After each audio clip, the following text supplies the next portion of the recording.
ஆதி திராவிடர் மற்றும் பழங்குடியினர் கலை இலக்கிய சங்கமம் வழங்கும் ஆதி கலைக்கோள் டிசம்பர் 1 மற்றும் 2ஆம் தேதி சென்னை ட்ரேட் சென்டர் நந்தம்பாக்கமில் 1000க்கும் மேற்பட்ட கலைஞர்களுடன் அனைவரும் வாருங்கள். அனுமதி இலவசம். நவம்பர் டிசம்பர்னாலே நம்ம மக்கள் எல்லாருக்கும் ஒரு பயம் இருக்கும், மழையால பெரிய பாதிப்பு இருக்கும்னு சொல்லிட்டு. இப்போ ரொம்ப அதிகமாக டெல்டா மாவட்டங்களுக்கு பாதிப்பு எக்ஸ்பெக்ட் பண்ணோம். ஸோ இப்போ அதோட பொசிஷன் பார்த்தோன்னா அது கொஞ்சம் கிழக்காக நகர்ந்துருக்கு. நம்ம எக்ஸ்பெக்ட் பண்ணது வடக்கு நகரும் அப்படின்னு சொல்லிட்டு வட கிழக்கு நகர்ந்துருக்கு, வட மேற்கு நகராமல் அது மறுபடியும் வட மேற்கு நகரும் போது வட மாவட்டங்களுக்கு மெயினாக நம்ம சென்னை, காஞ்சிபுரம், செங்கல்பட்டு, பாண்டிச்சேரி இதுக்கு மழை அதிகமாக வரதுக்கான வாய்ப்பு இருக்குது. இப்போ சென்னையில் பார்த்தீங்கன்னா 2 நாளாவே காற்று அதிகமாகவே இருக்குது இல்லையா மேம்? சென்னைக்கு மட்டுமே இல்லை, டெல்டா வரைக்குமே தரைக்காற்று அதிகமாக தான் இருக்குது. கண்டிப்பாக கடல் சீற்றமாக இருக்கும். ஸோ மீனவர்கள் கடலுக்கு போகாமல் இருக்கிறது தேவையான ஒன்று தான். ஏன்னா நேற்று 4 மாவட்டங்களுக்கு ரெட் அலர்ட் கொடுத்துருந்தாங்க. இன்னைக்கு அது எல்லாமே கேன்சல் பண்ணிட்டாங்க இல்லையா மேம்? இப்போ நம்ம ப்ரிடிக்ட் பண்ணுறதுல ஏதாச்சும் ஒரு பிரச்சனை இருக்காமா? ரெட் அலர்ட் கொடுத்துருந்தாங்க, பட் ரெட் அலர்ட்டோட ஆக்சுவல் மீனிங் டிஃப்ரெண்ட். ஏன்னா அட்மினிஸ்ட்ரேட்டர்ஸ்க்கானது தான் ரெட் அலர்ட். மக்கள் பேனிக் ஆனது ரொம்ப தப்புன்னு சொல்ல முடியாது. ஒரு ப்ரிப்பேர்ட்னஸ்ன்றது எப்பயுமே ஒரு சேஃப் ஃபெயில் அப்ரோச் தான். ஓவர் பேனிக் போன தடவை ஆனதுக்கு காரணம் மிச்சவங்களோட எஃபெக்ட்னால அந்த அளவுக்கு ஓவர் பேனிக் தேவையில்லை. அந்த அளவுக்கு ஓவர் பேனிக் அந்த சிஸ்டமும் காமிக்கல. நம்ம டிசம்பரில் ரொம்ப பயப்பட வேண்டாம். பயம்ன்றது எப்பயுமே அண்டர் ரேட் பண்ணவே கூடாது. ப்ரிப்பேர்டாக இருக்கிறது கரெக்டான விஷயம். இந்த பள்ளிக்கரணை வேலைச்சேரிலாம் ரொம்ப தாழ்வான பகுதி இல்லையா மேம்? ஏன்னா மழை டைமில் அவங்க தான் ரொம்ப பாதிக்கப்படுறாங்க. அந்த ஏரியா மக்கள் எந்த அளவுக்கு முன்னெச்சரிக்கை நடவடிக்கை? ஸோ அது லோ லையிங் ஏரியா மக்கள் இப்போ கொஞ்சம் கவர்மெண்ட் சைட்லேயும் அதை அண்டர்ஸ்டாண்ட் பண்ணிட்டு, ஏன்னா லோ லையிங் ஏரியாவை நம்ம ஃபுல்லாகவே நம்ம மாற்ற முடியாது அதோட டெரெயினை. பட் அதை அண்டர்ஸ்டாண்ட் பண்ணிட்டு அதோட ட்ரைனேஜ் வடிகால் ஓரளவுக்கு கரெக்ட் பண்ணியிருக்காங்க. பட் இருந்தாலும் மழை பெய்யும் போது ஒரு கொஞ்ச நேரத்துக்கு மழை தண்ணி நிற்க தான் செய்யும். ஒரே நாளில் எல்லாமே மாற்ற முடியும்னு இல்லை, பட் கொஞ்சம் கொஞ்சமாக we are going towards it. அந்த கரெக்டான பாத் எடுத்து போயிட்டுருக்காங்க. எவ்வளோ நாளில் முடியும் இந்த ப்ராஜெக்ட்? பில்டிங்கே இல்லைன்னா பாதிப்பு ரொம்ப கம்மி.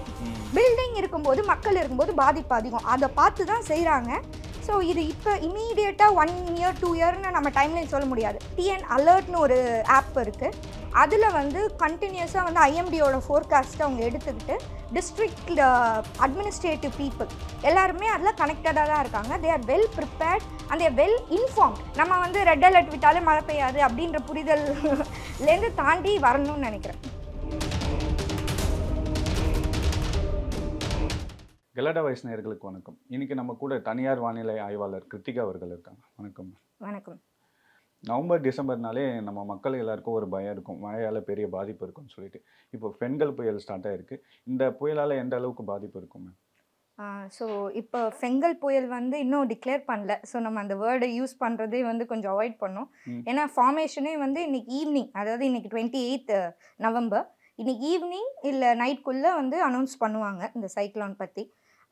இதுக்குனால பாதிப்பு அப்படின்னா இப்போ ரொம்ப அதிகமாக டெல்டா மாவட்டங்களுக்கு பாதிப்பு எக்ஸ்பெக்ட் பண்ணோம். அது ஒரு நாள் மழையோட அமைதியாக இருக்குது அந்த இடம், எல்லா இடமுமே. இப்போ தமிழ்நாடு ஃபுல்லாக பார்த்தோம்னாலே நேற்றுக்கும் இன்றைக்கும் மழை கம்மியாக தான் இருக்குது. ஏன் அப்படின்னா அந்த அந்த டிப்ரெஷன் நல்லா ஃபார்ம் ஆகிட்டு ஃபாஸ்ட்டாக மூவ் ஆகி வந்தது. பட் மாடல்ஸுமே என்ன ப்ரெடிக்ட் பண்ணாங்கன்னா ஒரு ஸ்டாலிங் சுச்சுவேஷன். ஸ்டாலிங்னா ஒரே இடத்துல நிலை கொண்டு இருக்கும் கொஞ்ச நேரத்துக்கு. அதோட மூமெண்ட் ரொம்ப ஸ்லோவாக இருக்கும். நேற்றுக்கு மத்தியானத்துலேருந்து அதோட மூமெண்ட் ரொம்ப ஸ்லோ ஆயிடுச்சு. அதுக்கு முன்னாடி நாள், அதாவது 26, 27 நம்மளுக்கு அதோட நிலை சவுத் ஆஃப் ஸ்ரீலங்கா, அதாவது ஸ்ரீலங்காவுக்கு தெற்கே நிலை கொண்டு இருந்தபோது அதோட அவுட்டர் பேண்ட்ஸ் சென்னை வரைக்குமே ரீச் ஆச்சு. ஸோ நம்மளுக்கு மழை வந்தது.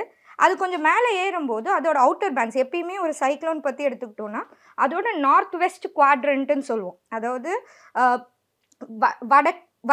வடமேற்கு குவாட்ரண்ட், அந்த இடத்துல மழை வாய்ப்பு அதிகம். ஸோ இப்போ அதோட பொசிஷன் பார்த்தோன்னா அது கொஞ்சம் கிழக்காக நகர்ந்துருக்கு. நம்ம எக்ஸ்பெக்ட் பண்ணது வடக்கு நகரும் அப்படின்னு சொல்லிட்டு வட கிழக்கு நகர்ந்துருக்கு, வட மேற்கு நகராமல். ஸோ அதனால் கொஞ்சம் எட்டி இருக்கிறதுனால நம்மளுக்கு இன்ஃப்ளூயன்ஸ் கம்மி. நேற்றுக்கும் இன்றைக்கும் கம்மியாக இருக்குது. அது மறுபடியும் வட மேற்கு நகரும் போது நம்ம தஞ்சாவூர் அந்த அந்த நேர்கோட்டுக்கு வரும்போது நம்ம வட மாவட்டங்களுக்கு மெயினாக நம்ம சென்னை, காஞ்சிபுரம், செங்கல்பட்டு, பாண்டிச்சேரி இதுக்கு மழை அதிகமாக வரதுக்கான வாய்ப்பு இருக்குது இந்த மாவட்டங்களுக்கு. இப்போ சென்னையில் பார்த்தீங்கன்னா 2 நாளாவே காற்று அதிகமாகவே இருக்குது இல்லையா மேம்? மழை பெய்யல, ஆனால் காற்று அதிகமாக இருக்குது. இப்போ சென்னைக்கு எந்த அளவுக்கு பாதிப்பு இருக்கும் மேம்? ஸோ நம்ம சொன்ன மாதிரி இப்போது மழை பாதிப்பு இல்லை நேற்றுக்கும் இன்றைக்கும். ஆனால் அது ஸ்டில் ஒரு சர்க்குலேஷன், நல்ல ஒரு டீப் டிப்ரெஷனாக நம்மளுக்கு வந்து ஒரு ஆழ்ந்த காற்றழுத்த தாழ்வு நிலையாக இருக்குது.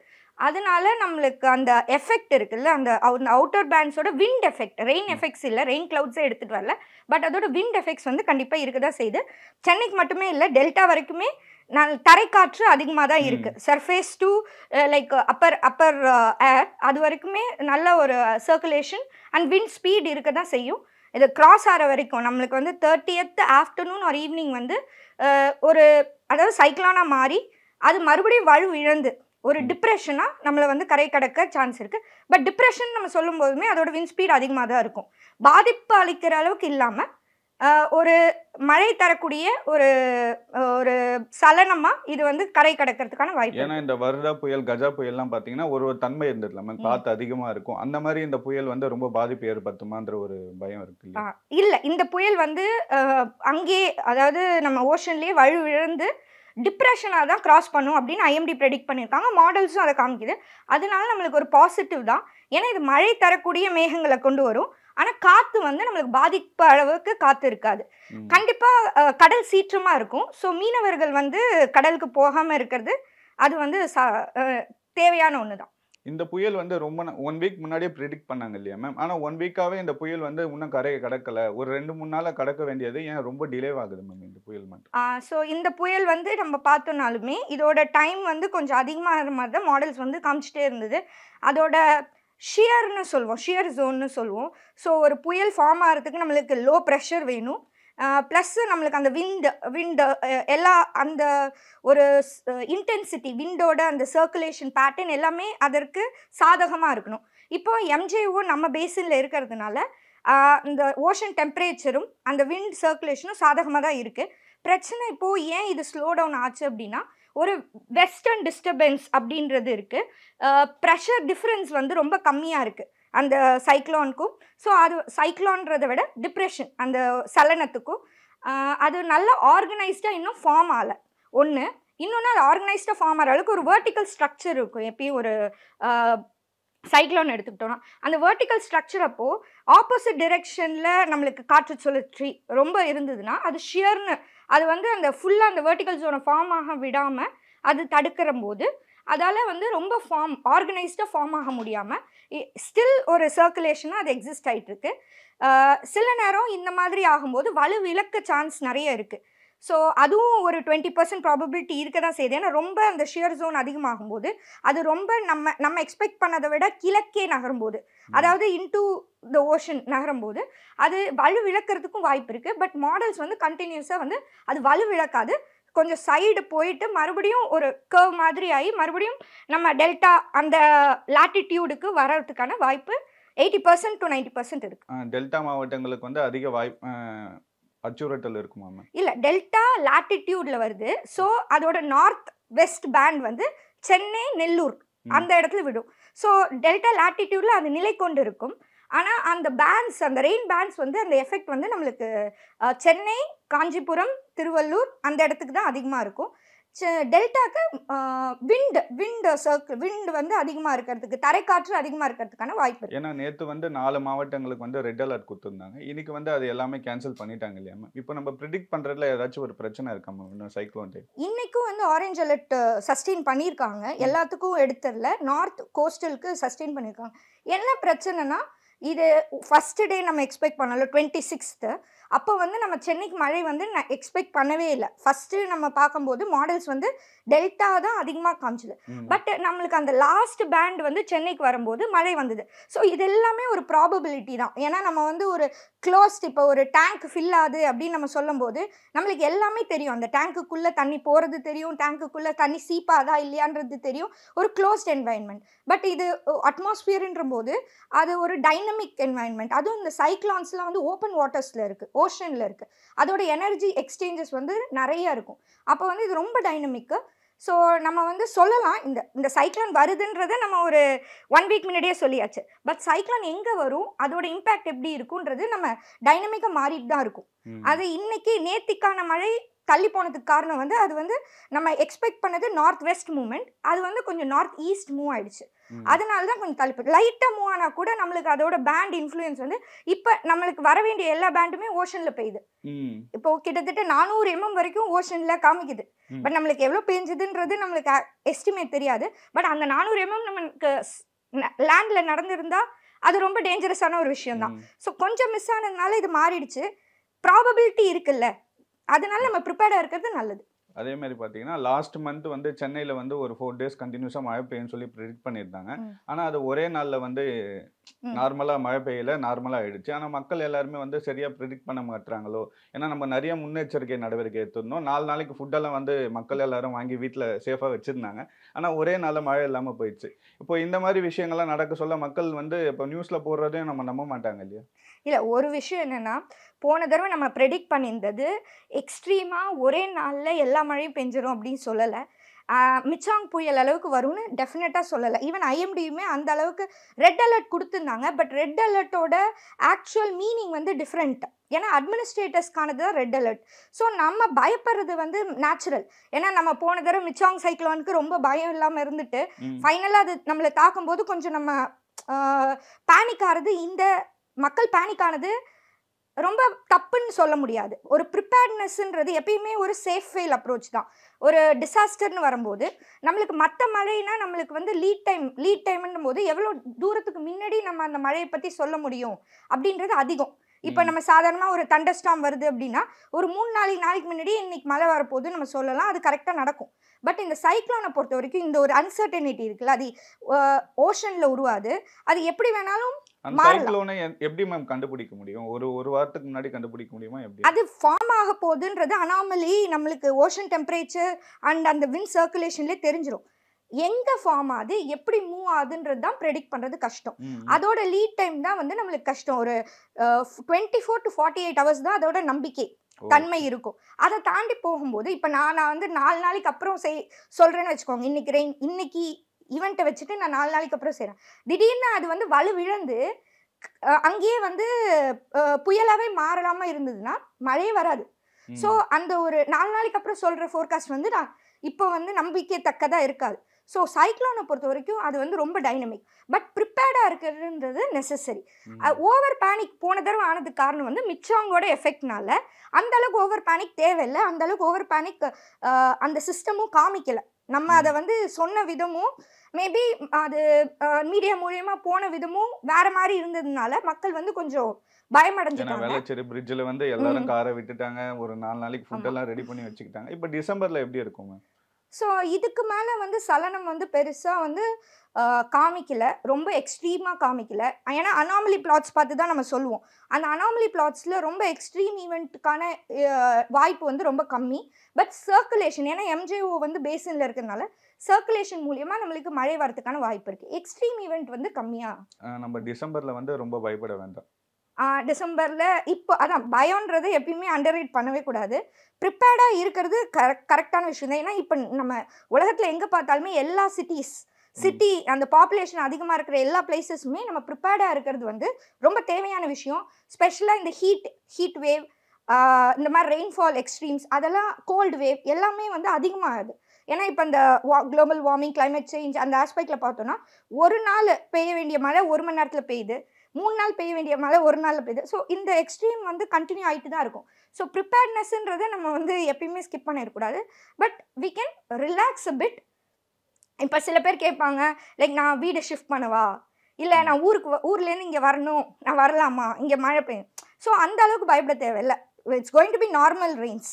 ஓகே. இந்த பள்ளிக்கரணை வேளச்சேரிலாம் ரொம்ப தாழ்வான பகுதி இல்லையா மேம்? ஏன்னா மழை டைமில் அவங்க தான் ரொம்ப பாதிக்கப்படுறாங்க. அந்த ஏரியா மக்கள் எந்த அளவுக்கு முன்னெச்சரிக்கை நடவடிக்கையோடு இருக்கணும்? ஸோ அது லோலையிங் ஏரியா இப்போ வந்து கொஞ்சம் கவர்மெண்ட் சைட்லேயும் அதை அண்டர்ஸ்டாண்ட் பண்ணிட்டு, ஏன்னா லோலையிங் ஏரியாவை நம்ம ஃபுல்லாகவே நம்ம மாற்ற முடியாது அதோட டெரெயினை. பட் அதை அண்டர்ஸ்டாண்ட் பண்ணிட்டு அதோட ட்ரைனேஜ் வடிகால் வந்து ஓரளவுக்கு கரெக்ட் பண்ணியிருக்காங்க. பட் இருந்தாலும் மழை பெய்யும் போது ஒரு கொஞ்ச நேரத்துக்கு மழை தண்ணி நிற்க தான் செய்யும். அதுக்கு ஒரு ப்ரிகாஷனாக இந்த பம்பிங் ஸ்டேஷன்ஸ், இப்போ நம்ம வந்து ஐஐடி மெட்ராஸ் வழிமுறைப்படி ஒரு ப்ராஜெக்ட் தொஃபிசில்னு சொல்லிட்டு அர்பன் இன்ஃப்ராஸ்ட்ரக்சர் டெவலப்மெண்ட் கார்பரேஷன் தமிழ்நாடோட இது வேர்ல்ட் பேங்க் ஃபண்டட் ப்ராஜெக்ட் ஒன்று இருக்குது, RTFFன்னு சொல்லிட்டு real time flood forecasting system.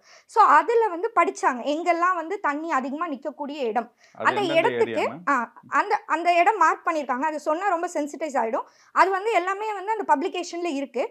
மெயினாக நீங்கள் சொல்கிற மாதிரி நம்ம சவுத் எடுத்தோன்னா இந்த ஏரியா, நார்த்லேயும் மணலி அந்த மாதிரி ஏரியாவும் அவைலபிளாக இருக்குது. வேளச்சேரி அந்த ஏரியாவில் வரும். ஸோ இப்போ இந்த ஏரியாலாம் ப்ரியாரிட்டைஸ் பண்ணி இதை எப்படி நம்ம வந்து மழை பெஞ்சா தண்ணி நிற்கும், பட் அதை எப்படி ஃபாஸ்ட்டாக வடிக்கிறது அப்படின்ற ஃபோக்கஸில் கவர்மெண்ட் வந்து வேலை they are understanding the system. ஒரே நாளில் எல்லாமே மாற்ற முடியும்னு இல்லை, பட் கொஞ்சம் கொஞ்சமாக we are going towards it. அந்த கரெக்டான பாத் போயிட்டுருக்காங்க சயின்டிஃபிக்காக. ஏன்னா நான் ஒரு ரிசர்ச்சர், நான் ஒரு PhD ஸ்காலர், நான் IIT மெட்ராஸில் முடிச்சிருக்கேன். ஸோ நாங்கள் வந்து இந்த ப்ராஜெக்டில் வி வேர் கைடிங் தெம் எப்படி பண்ணணும் எப்படி பண்ணக்கூடாது. ஸோ ஸ்டாண்டர்ட் ப்ரோட்டோகால்ஸ் போயிருக்கு சயின்டிஃபிக்காக. ஸோ ஐ திங்க் நம்ம வந்து we are progressing in the right way. உடனே நாளைக்கே மாறும்னா கொஞ்சம் கஷ்டம். எவ்வளவு நாள்ல முடியும் மேம் இந்த ப்ராஜெக்ட்? இது ஒரு ஆன்கோயிங் ப்ராசஸ் தான். ஒன்று வந்து என்னன்னா, இப்போ என்னதான் டெவலப்மெண்ட்டே இல்லைன்னா கூட ஒரு எக்ஸ்ட்ரீம் ஈவெண்ட் பெய்யும்போது அதுக்கான ரெஸ்பான்ஸ் பேசின் வந்து கொடுக்க தான் செய்யும். ஸோ நம்ம டெவலப்மெண்ட்டே இல்லை, அந்த இடத்துல பில்டிங்கே இல்லைன்னா பாதிப்பு வந்து ரொம்ப கம்மி. பில்டிங் இருக்கும்போது மக்கள் இருக்கும்போது பாதிப்பு அதிகம். அதை பார்த்து தான் செய்கிறாங்க. ஸோ இது இப்போ இமீடியட்டாக 1 year 2 yearன்னு நம்ம டைம்லைன் சொல்ல முடியாது. ஒன்று வந்து நம்ம இப்போ இருக்கிற எக்ஸ்ட்ரீம்ஸை வச்சு செய்கிறோம். ஃப்யூச்சரில் என்ன மாதிரி எக்ஸ்ட்ரீம்ஸ், போன தடவை 400 mm வந்து நம்மளுக்கு 12 hours பெஞ்சுது.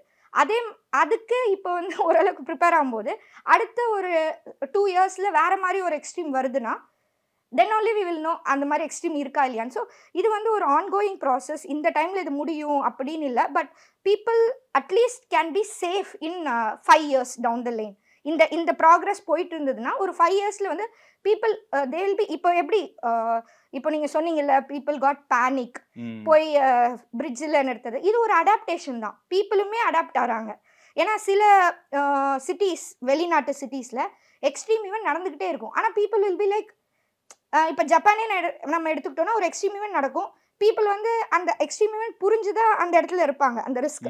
இப்பயுமே மக்கள் என்ன கேட்குறாங்க, இந்த இடத்துல தண்ணி நிற்கும் எனக்கு தெரியும், ஆனால் ஒரு 4-5 வருஷத்துக்கு பெய்ய போகிற ஒரு மழைக்காக நான் இந்த இடத்துல இருக்கக்கூடாதா? பிகாஸ் அந்த இடம் அவங்களோட வாழ்விடம். ஸோ அதனால் இந்த ஒரு 2 ட்ரேட் ஆஃப்னு எப்பயுமே இருக்கும். ஏன்னா ஒரு டிசாஸ்டருக்கு நான் ரெஸ்பாண்ட் பண்ணுறேன், இன்னொன்று மற்ற நாளில் சும்மா தான் இருக்குது, மற்ற நாள்லாம் நல்லா இருக்குது அந்த ஏரியா. அப்போ அந்த டிசாஸ்டர் வரும்போது தான் பிரச்சனை வருது. அப்போ அந்த டிசாஸ்டரோட எஃபெக்டை எப்படி குறைக்கிறது, அதோட தன்மை. இப்போ ஒரு 4 நாள் நிற்க போகிற தண்ணி ஒரு நாளில் வடிகிறது வந்து ஒரு இம்ப்ரூவ்மெண்ட் தான். ஸோ அந்த இம்ப்ரூவ்மெண்ட் நோக்கி நம்ம போயிட்டு இருக்கோம். ஆனால் அந்த இம்ப்ரூவ்மெண்ட் எப்போ வரும்னு தெரியாது இல்லையா? ஒரு 5 வருஷம் ஆகலாம், 10 வருஷம் ஆகலாம், அது வரைக்கும் மக்களுக்கு அந்த பாதிப்பு இருக்கும்ல. அதுதான் பாதிப்போட அளவு கம்மியாகும். ஏன்னா இப்போ 4 நாள் நிற்கிற தண்ணி ஒரு half dayல வடிய போகுது அப்படின்னா பாதிப்பு கண்டிப்பாக கம்மியாக தான் ஆகும். So as we go forward நம்மளுக்கு அதோட பாதிப்பு கம்மி, மக்களும் வந்து அதை புரிஞ்சுக்கிற அளவுக்கு தன்மை வந்துடுச்சு. ஏன்னா இப்போ காரை போய் மேலே நிறுத்துறது, வீடை உயர்த்தி கட்டுறது, அந்த மாதிரி மக்களும் கொஞ்சம் அடாப்டேஷன் ஸ்ட்ராட்டஜிஸ் வந்து ஃபாலோ பண்ண ஆரம்பிக்கிறாங்க. அது ஒரு பாசிட்டிவ் சைனாக தான் பார்க்கணும். ஓகே, இப்போ டெல்டா மாவட்டங்களுக்கு எந்த அளவுக்கு பாதிப்பு இருக்கும் மேம் டிசம்பர் மாதத்தில்? அவங்க எந்த மாதிரி முன்னெச்சரிக்கையோடு இருக்கும்? ஸோ டெல்டாக்கு இந்த புயல் தான் வந்து ரொம்ப அதிகனமழை கொடுக்கும்னு ப்ரெடிக்ட் பண்ணப்பட்டது. பட் இது வந்து டெல்டா மாவட்டங்களுக்கு கனமழையோடு நின்றுடுச்சு. ஸோ இனிமே டெல்டா மாவட்டங்கள் ரொம்ப பாதிப்பு அடைகிற அளவுக்கு மழை தெரியல. But as we go further நம்ம அதை கிளாரிட்டி வரும். ஓகே, கவர்மெண்ட் சைட்லேயும் எந்த அளவுக்கு முன்னெச்சரிக்கையோடு இருக்கணும்? அது ஐ திங்க் இன்னும் ஸ்டெப்ஸ் ஆர் டேக்கன். ஏன்னா இப்போ இந்த RTFF சிஸ்டம் மாதிரியே TN அலர்ட்னு ஒரு ஆப் இருக்குது. அதில் வந்து கண்டினியூஸாக வந்து IMDயோட ஃபோர்காஸ்ட்டை அவங்க எடுத்துக்கிட்டு டிஸ்ட்ரிக்ட் அட்மினிஸ்ட்ரேட்டிவ் பீப்புள் எல்லாருமே அதில் கனெக்டடாக தான் இருக்காங்க. They are well prepared and they well informed. ப்ரிப்பேர்டுன்றதை விட எப்போ ப்ரிப்பேர்ட்னஸ் வரும், உங்களுக்கு அந்த புயல் பற்றியோ அந்த காற்றோட திசை பற்றியோ தெரியும் போது you will be prepared. So நேச்சுரலாக அந்த இன்ஃபர்மேஷன் போகிற அளவுக்கு ஒரு சிஸ்டமை வந்து நம்ம மேக் பண்ணியிருக்கோம்.